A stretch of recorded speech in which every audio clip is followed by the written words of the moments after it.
Welcome students. So we are learning oscillation chapter. So in this chapter, in last few lectures, we were learning about what is oscillation, what is the differential equation of linear SHM, what are the expressions for the displacement, velocity and acceleration of the particle performing linear SHM. अभी तक हमने देखा था कि जो differential equation है that is important equation d square x upon d t square plus omega square x is equal to 0.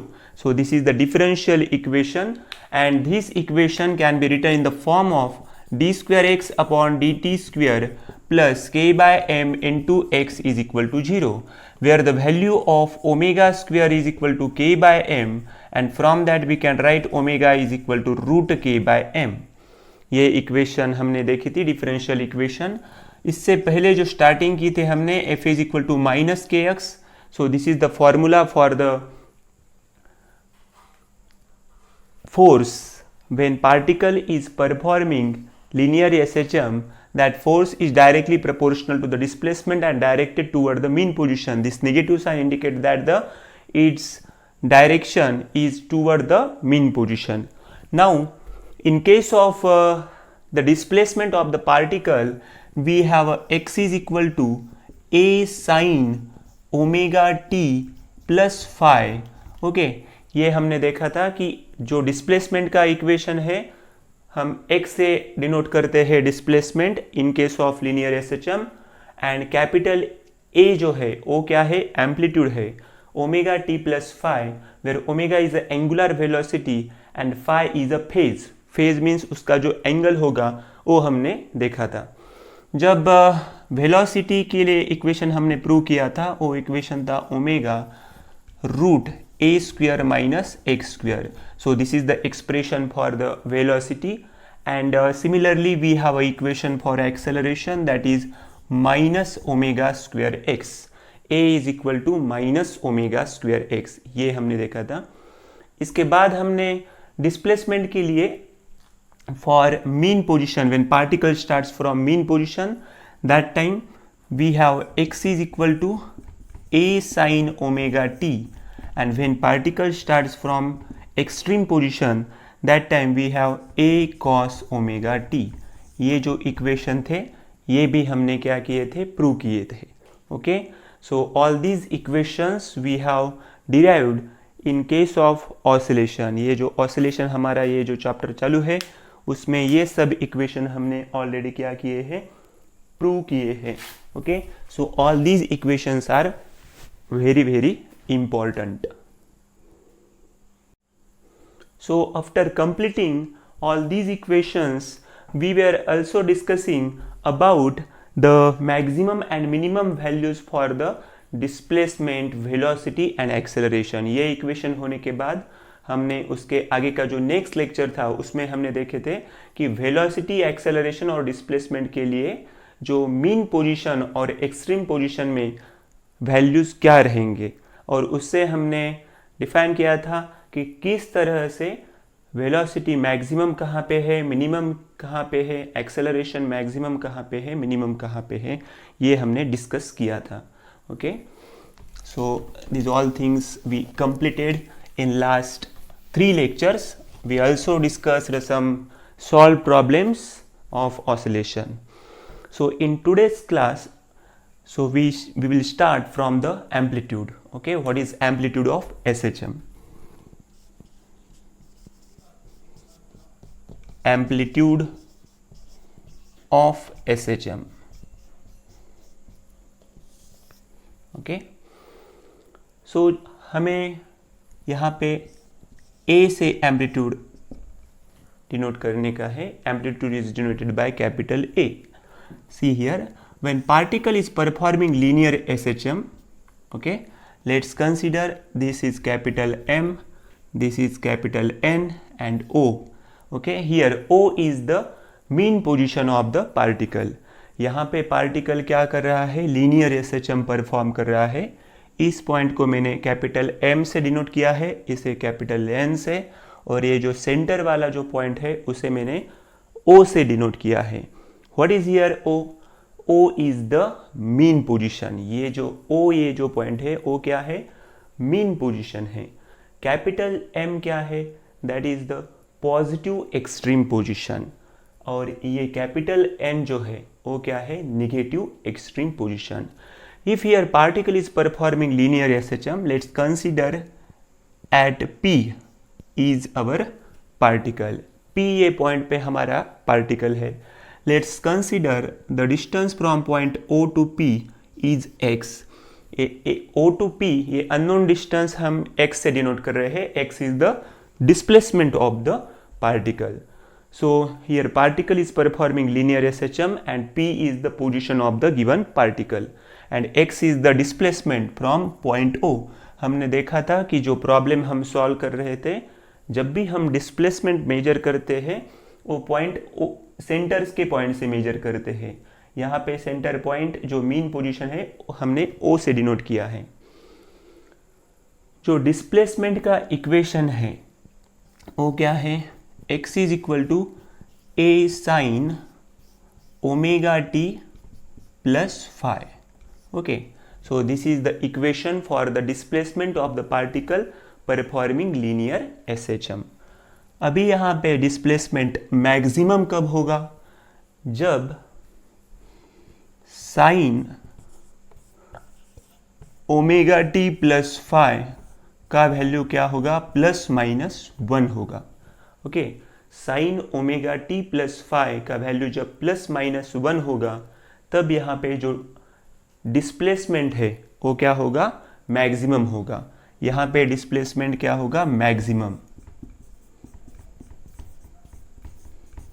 Displacement maximum.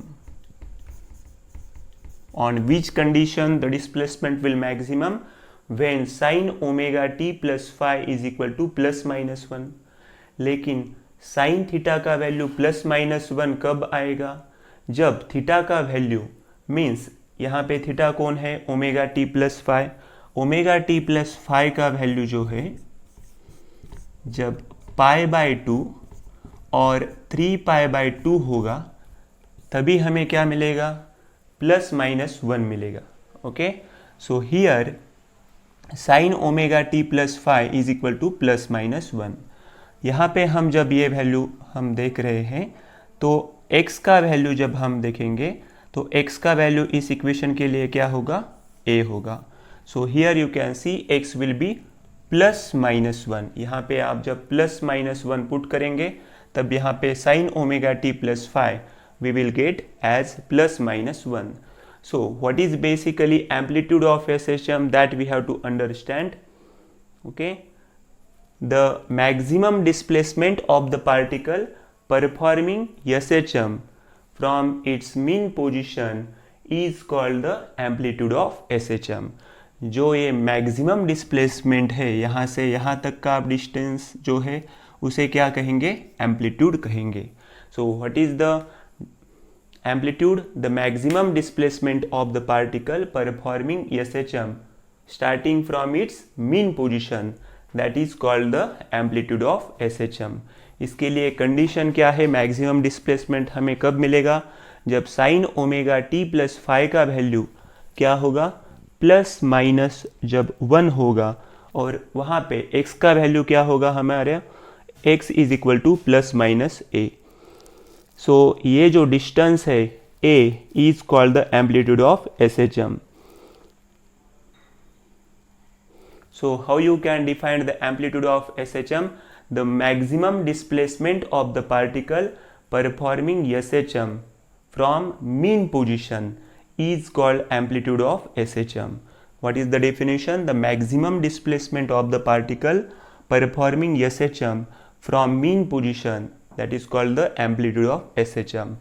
हम amplitude capital A से डिनोट करते हैं। ये डिस्टेंस है यहाँ से यहाँ तक, तो इसका जो MKS यूनिट होगा वो क्या होगा? मीटर होगा। CGS यूनिट क्या होगा? सेंटीमीटर होगा। और डायमेंशन क्या हो गए? L1 हो गए। Okay, MKS, CGS and dimension. So this is amplitude. पूरा ये जो डिटेल में कंसेप्ट हमारा अभी हुआ है वो एम्पलीट्यूड के बारे में हमने देखा, amplitude of SHM। So now we will see the period of SHM. Okay, period of SHM. So let's see next point, that is period of SHM.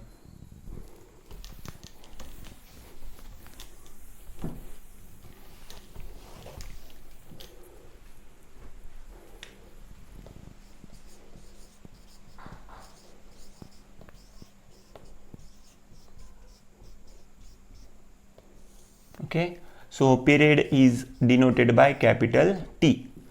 So what is basically period of SHM? The time taken by the particle performing SHM to complete one oscillation, that is called period of SHM. तो क्या है definition period of SHM का? The time taken by the particle performing SHM to complete one oscillation, that is called period of SHM. Okay, जब oscillation एक complete oscillation होने के लिए जो पीरियड लगेगा उसे हम क्या कहेंगे? Period of SHM. सो ये जो डायग्राम थी हमारी अभी यहाँ पे हमने ओ पॉइंट दिखाया था, यहाँ पे कैपिटल एम, यहाँ पे कैपिटल एन. लेट्स कंसीडर यहाँ पार्टिकल है हमारा, यहाँ से ओ यहाँ जाएगा, यहाँ से वापस यहाँ जाएगा और यहाँ आएगा, तब उसके लिए जो टाइम लगेगा वो क्या होगा? Period of SHM. सो यहाँ से पार्टिकल जब निकलेगा, यहाँ जाएगा, वापस यहाँ आएगा और वापस उसी पोजीशन को जब जाएगा, वो क्या होगा? वन ऑसिलेशन होगा, और उसके लिए जो टाइम लगेगा उसे हम क्या कहेंगे? Period of SHM. Okay, so we have the equation of the displacement as x is equal to a sine omega T plus five. ये हमारे पास क्या है? पीरियड ऑफ ये हमारा डिस्प्लेसमेंट का इक्वेशन है. When particle is performing linear SHM, that time displacement is given by x is equal to a sine omega T plus. So now let's consider what will be the time here. अभी हम जो time है उसका value है add करेंगे, t is equal to T plus 2π by omega. अभी हम displacement जो इक्वेशन है वहाँ पे जो स्मॉल t है वहाँ पे t प्लस 2π ओमेगा पुट करेंगे. तो x is equal to here a sine omega. अभी ये t के लिए ये वैल्यू हम पुट करेंगे, तो t plus 2π by omega plus 5 है. यहाँ पे मल्टीप्लिकेशन है तो हम लिखेंगे a साइन ओमेगा से मल्टीप्लाई करना पड़ेगा ओमेगा टी, प्लस इसे भी मल्टीप्लाई करना पड़ेगा omega into 2π by omega plus 5.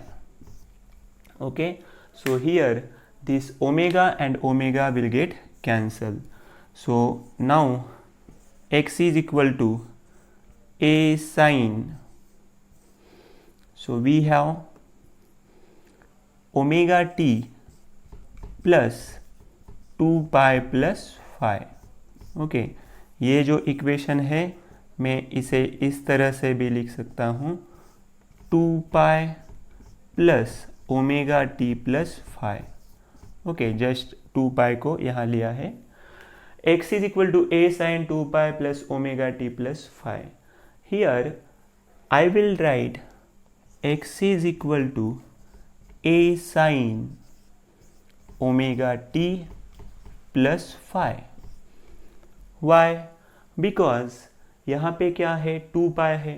C sine pi plus theta is equal to क्या होता है? Sine theta. लेकिन यहाँ पे तो 2π है. 2π होने से या 3π होने से कोई प्रॉब्लम नहीं हमें. सो यहाँ पे 2π प्लस थीटा जो है उसके लिए मैंने क्या लिखा है? ओमेगा टी प्लस थीटा, म्हणजे omega T plus 5. See here sine, ये जो वैल्यू है ये 2π. एक और हमने रीज़न देखा था प्रॉब्लम सॉल्व करते समय, जब पाई वैल्यू है, what is pi? That is half circle, और दूसरा एक pi 2π. So after completing 2π we are on a same position. So basically that 2π is need not to be take. तो यहाँ पे 2π लेने के लिए कुछ ज़रूरत नहीं है, तो हम डायरेक्टली क्या लिख सकते हैं? x is equal to a sine omega T plus 5. So this is the equation we are getting after putting t plus 2 pi omega. लेकिन आप देख सकते हैं ये इक्वेशन और ये इक्वेशन, दोनों इक्वेशन क्या मिले हैं हमें, सेम मिले हैं। मीन्स ये t plus two pi by omega, ये वैल्यू पुट करने के बाद भी हमें सेम इक्वेशन मिला है। जो इक्वेशन डिस्प्लेसमेंट का था वही इक्वेशन हमें यहाँ पे वापस मिला है। तो यहाँ पे क्या हमें इंफॉर्मेशन मिलती है कि जब हम 2 पाई बाय ओमेगा ये वैल्यू जब पुट करेंगे, ऐड करेंगे, ये जब हम t में कौन से भी टाइम में 2 पाई बाय ओमेगा ये वैल्यू जब ऐड करेंगे तो डिस्प्लेसमेंट में कुछ चेंज होगा क्या? नहीं होगा। Okay, when we are putting the value, when we are adding the value 2 pi by omega in a given time, there is no change in the displacement, that point we got here. okay, जब हम ये value put करते हैं तो उसमें कुछ बदल नहीं हो रहा है, ये हम देख सकते हैं। So here we have to understand what is the formula of omega. Omega का जो फॉर्मूला है, अभी इसे मैं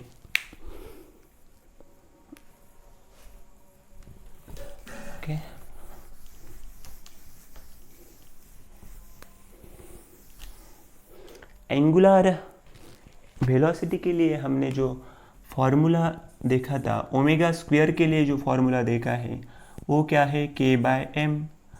लेकिन यहाँ पे जो k है, what is k? f by x। k क्या है यहाँ पे? f by x divided by m। See, जब हमने डिस्कस किया था differential equation, that time we have the value of omega square, that is k by m, but what is here k? k is f by x, जो f is equal to minus kx formula है, वहाँ पे minus जो sign था वो सिर्फ direction के लिए है, उसे हमने इग्नोर करके k के लिए कौन सा फॉर्मूला पुट किया है? f by x and divided by m. So here in sentence you can write this is as force per unit displacement, force per unit displacement divided by, here is mass, m क्या है? mass। ये force था per unit, x is displacement, so I have written force per unit displacement divided by mass। लेकिन यहाँ पे आप देख सकते हैं What is force per unit mass? Force per unit mass क्या होता है? Okay, that is acceleration। हमें फॉर्मूला मालूम है F is equal to m into a, so from that this is force upon mass। okay, so ये formula है force per unit mass acceleration के लिए। तो यहाँ पे मैं लिख सकता हूँ acceleration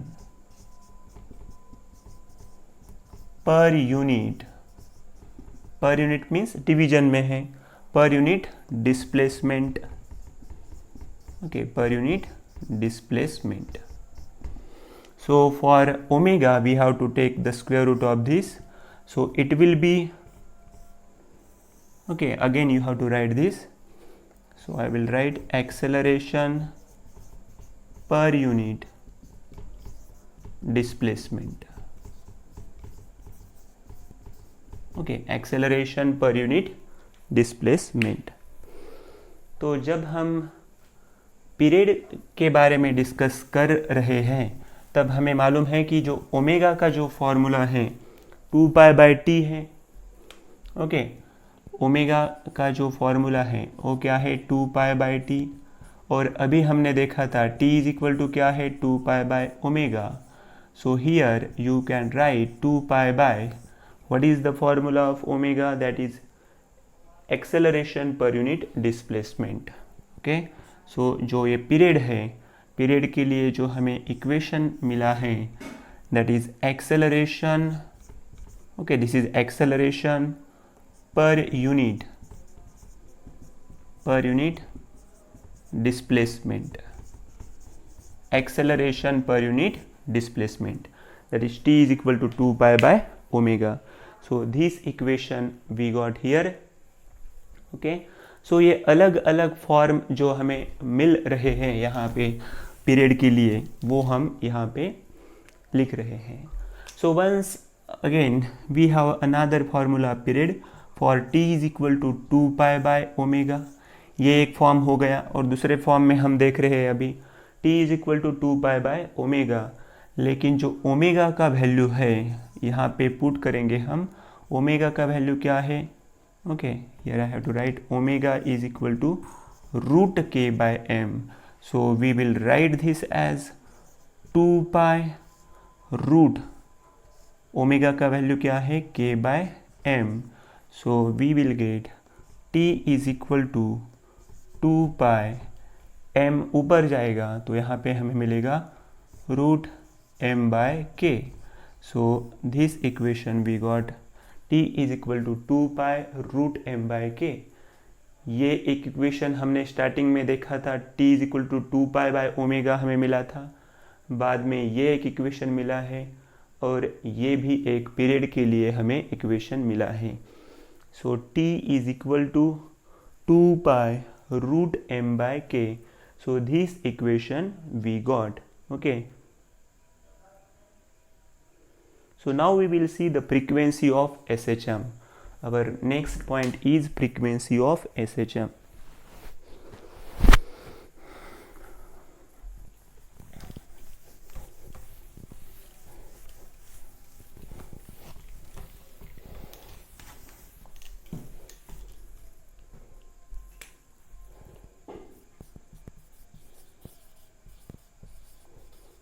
Frequency of SHM. Amplitude capital A से डिनोट करते हैं, पीरियड कैपिटल T से, और फ्रीक्वेंसी जो है स्मॉल n से हम डिनोट करते हैं. So what is basically frequency of SHM? The number of oscillation perform by the particle per unit time, that is called the frequency of SHM. Okay, तो जब हम फ्रीक्वेंसी के बारे में डिस्कस कर रहे हैं तो हमें मालूम होना चाहिए कि जो फ्रीक्वेंसी है वो पीरियड के साथ रेसिप्रोकल होती हैं. The formula for the frequency is n is equal to 1 by t. Here t is a period and n is the frequency. Frequency is always reciprocal to the period. Okay, frequency क्या होती है? Period के लिए reciprocal होती है. So now here you can put the value of capital T. अभी हमने capital T के लिए देखा था, क्या है? 2 pi by ओमेगा है. Okay, so here we have to write 1/2 pi. ये जो ओमेगा है ये ऊपर जाएगा. Okay, so here you can write 1/2 pi. लेकिन जो ओमेगा का जो वैल्यू है वो क्या है? Root k by m. So this is the equation you got for the frequency. Unit क्या है? MKS यूनिट, और CGS यूनिट क्या होता है? हर्ट्ज होता है. और जो डायमेंशन क्या होंगे? t-1. सो 1/2 pi root k by m. This is the equation for the frequency of SHM. Okay, so now we are looking for the next point, that is a combination of springs. Okay, so let's see next point, that is the combination of springs.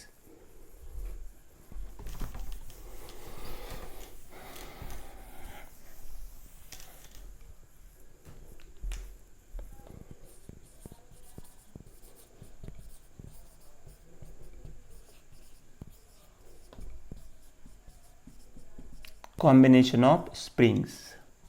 So in case of combination of springs, there are two types of combination. One is a series combination of spring, series combination of spring, and another is a parallel combination. Okay, parallel combination of spring. So let's start with the series combination of spring. Okay, series combination of spring. Series combination of spring. So first we have to understand here series combination क्या होगा. Okay, जब यहाँ पे एक spring होगा, let's consider this is rigid support and ये एक spring है और उसको अटैच मैंने एक दूसरी एक spring लगाई है यहाँ पे. ओके, एंड यहाँ पे एक ब्लॉक है, उसका मास क्या है, m है. Okay, so this is rigid support. ये क्या है, रिजिड सपोर्ट. एक जो फिक्स्ड सपोर्ट है वही क्या होता है, रिजिड सपोर्ट होता है. यहाँ पे एक स्प्रिंग है, यहाँ पे एक स्प्रिंग है और यहाँ पे m से हमने क्या दिखाया है, मास दिखाया है. ओके, और दूसरी तरह से हम ये जो सीरीज कॉम्बिनेशन ये जो दिखाया है मैंने, ये हॉरिजॉन्टली दिखाया है. Okay, so there are two springs which are in series and m mass of that block. जो स्प्रिंग मास ऑसिलेटर हमने देखा था उस टाइम हमने K1 K2 here. So here K is the force constant. क्या होता है K होता है फोर्स कांस्टेंट. ओके, और ये एक डायग्राम हो गई है सीरीज कॉम्बिनेशन के लिए. लेकिन जो दूसरी डायग्राम में आपको यहाँ पे दिखा रहा हूँ, okay, let's I will draw here. So this is second diagram. Okay, this is first spring, this is second spring. Okay, spring है ये. Okay, sometimes I am pronouncing a string. So here इसका ये K1 है और ये क्या है, K2 है. And this is m. M is the mass of block. See, this is the horizontal arrangement and this is the vertical arrangement. ये horizontal arrangement में दो spring है, उसके जो force constant मैंने K1 और K2 से दिखाए हैं, और यहाँ पे vertically जब दिखा रहा हूँ यहाँ पे K1 and K2 से ये उसके force constant हमने दिखाए हैं. यहाँ पे जो E होगा, E क्या होगा, extension. जहाँ पे कितना ये स्प्रिंग बढ़ेगी, उसका लेंथ बढ़ेगा, उस पे क्या रहेगा, उसका एक्सटेंशन. ई से हम वो दिखाएंगे. That denotes the elongation of the spring. जो स्प्रिंग के साइज में, शेप में जो चेंज होगा, that shows us elongation.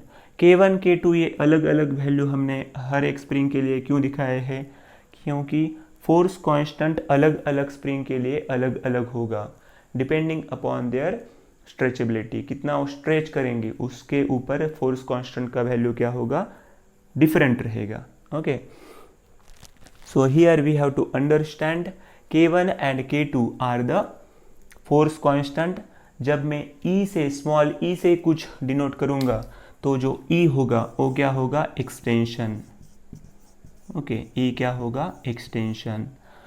Here the springs which are using that are massless. हम ये जो spring यूज कर रहे हैं उसे हम कंसिडर करते हैं कि ये massless spring है.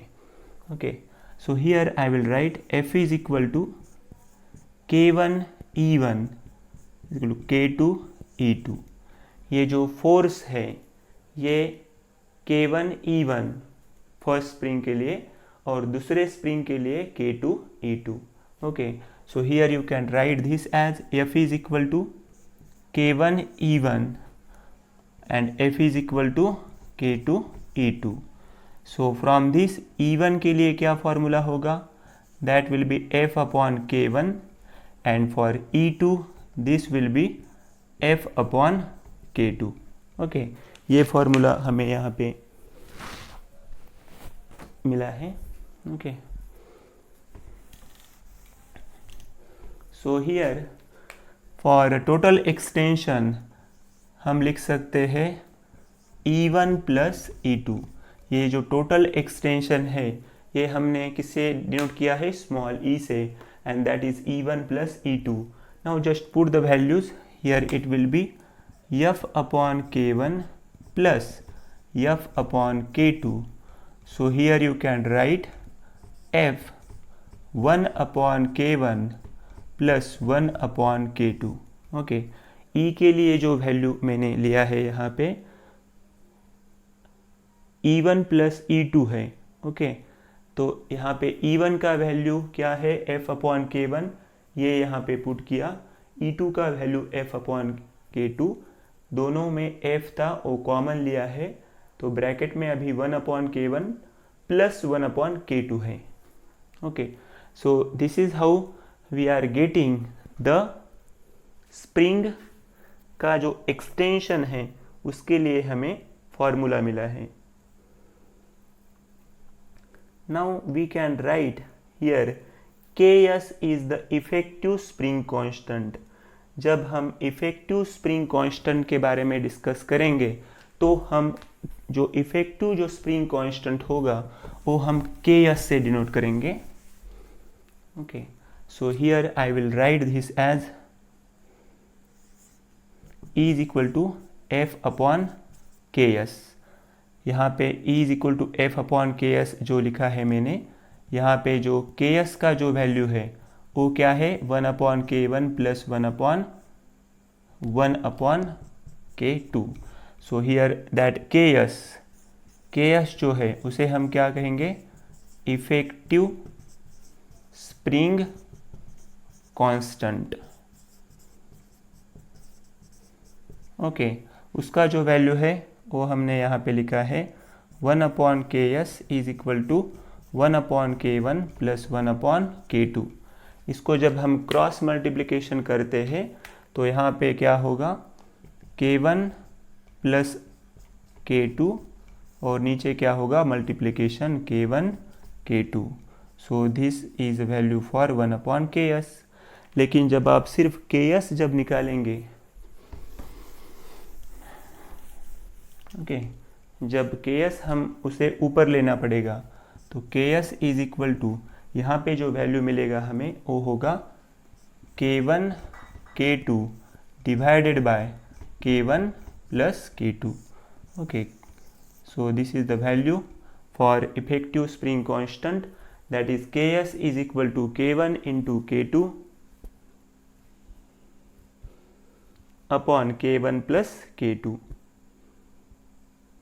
ओके, ऊपर क्या है, प्रोडक्ट है और नीचे क्या है, सम है।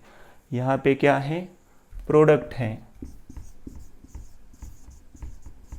और यहाँ पे क्या है, सम है। Okay, so Ks is equal to K1 into K2 upon K1 plus K2। ये वैल्यू जो है वो हमें मिली है इफेक्टिव स्प्रिंग कांस्टेंट के लिए।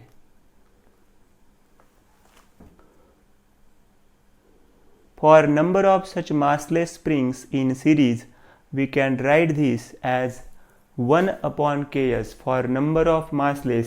ये जो फॉर्मूला है उसको हम for number of massless के लिए किस तरह से लिख सकते हैं, okay, 1/Ks is equal to हम लिख सकते हैं 1/K1 plus 1/K2 plus dot dot dot, और जब यहाँ पे एडिशन होता है तब हम उसे इस तरह से भी डिनोट करते हैं।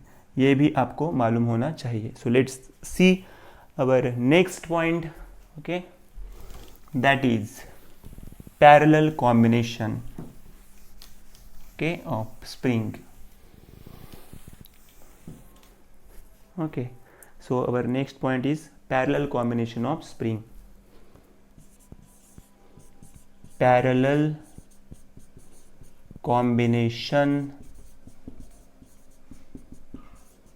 Of spring.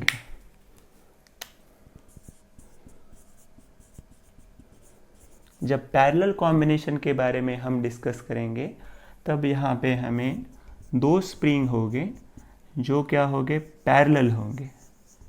ओके, और सबसे इम्पोर्टेंट यहाँ पे जो मास हम जो ब्लॉक है वो उसके एक कॉमन पॉइंट को हमें यहाँ पे ऐड करने का है।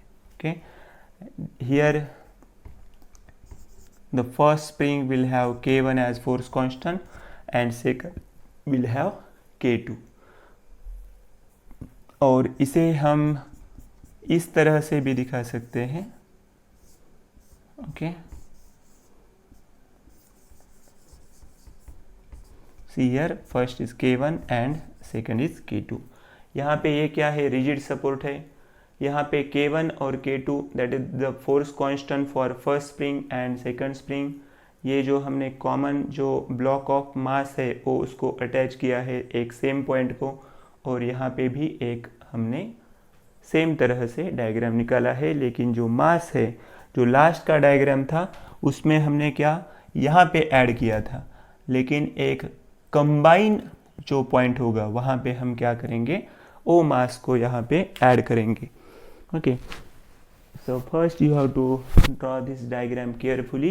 In this diagram we also know here that K1 and K2 are the force constant. Okay, K1 K2 क्या है, force constant है। यहाँ पे जो एक्सटेंशन होगा उसका वैल्यू हम E1 E2 नहीं लेंगे, उसका वैल्यू हम डायरेक्टली क्या लेंगे, E ही लेंगे। क्यों लेंगे, एक ही कॉमन वैल्यू एक्सटेंशन का क्यों होगा, क्योंकि जो भी एक्सटेंशन होगा वो क्या होगा, सेम होगा, क्योंकि both are parallelly attach to the each other. यहाँ पे एक सेम पॉइंट पे क्या है, अटैच है। So here just try to understand K1 and K2 are the force constant, and here the force will be, so in such a combination all the springs are connected between same 2 points. Okay, so here F1 is equal to K1E and F2 is equal to K2E. Okay, F1 का जो value होगा वो क्या होगा, K1E, and F2 का जो value होगा वो क्या होगा, K2E होगा। तो जब हम यहाँ पे टोटल फोर्स जब लेंगे वो क्या होगा, F1 प्लस F2 होगा, और F1 के लिए क्या वैल्यू होगा, K1E, प्लस F2 के लिए क्या वैल्यू होगा, K2E होगा। ओके, यहाँ पे हम देख सकते हैं E कॉमन निकाल सकते हैं और K1 प्लस K2 यहाँ पे दिखा सकते हैं, और यहाँ पे जो इफेक्टिव फोर्स कांस्टेंट है वो हम दिखाएंगे Kp से, parallel, P for parallel.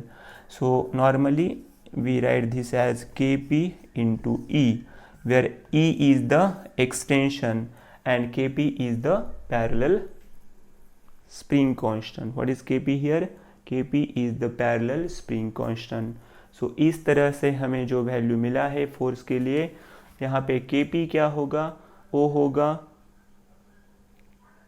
K1 plus K2। Okay, सो जो Kp होगा उसका जो वैल्यू है वो क्या है, K1 plus K2 plus dot dot dot. Okay, so generally we will write as summation, okay, I K I. So just one point here you have to remember, in case of series we are having 1 by Ki, and here we got the summation I Ki. Okay, so from that easily you can compare both these spring constant. Thank you.